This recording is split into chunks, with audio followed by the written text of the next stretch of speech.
Okay, so now we're picking up with part 2. Sorry about that. I have a time limit on my recording. So let's go back. I just want to remind ourselves that we have that T-stat equal to negative 1.7. I'm just going to say 173 just to round it for what we're doing.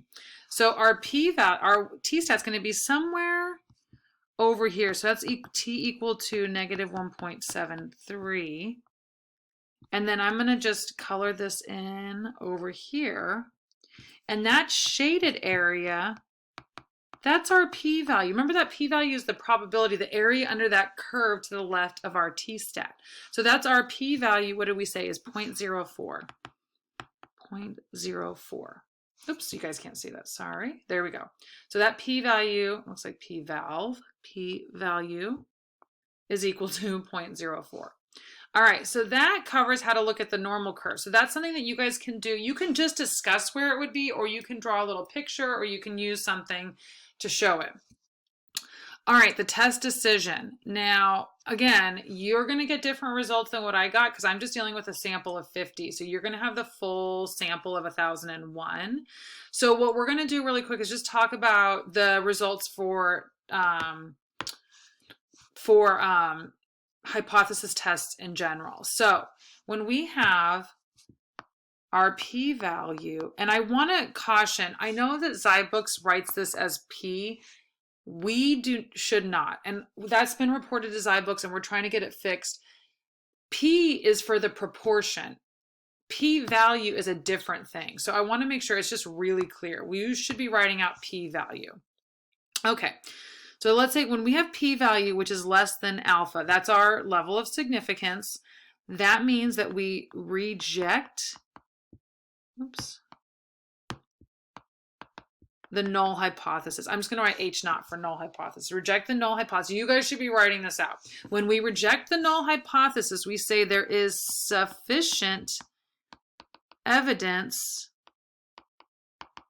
to support the alternative, HA. I'm just writing HA for, good God, how do you guys, sorry if you guys can't read I'm not the best tablet writer, sorry. Okay, so again, p-value is less than alpha. We reject the null hypothesis and we say there is sufficient evidence to support the alternative. When p-value is greater than or, oh gosh, I just did that. P-value is greater than or equal to alpha, then we do not reject the null, and we say there is not sufficient evidence to support the alternative. Okay? This is an important thing, and you'll see this as you go through your report. You need to be able to address this. This is when it talks about compare p-value and significance level. This is what they're talking about. Now, discuss how the p-value relates to the level of significance.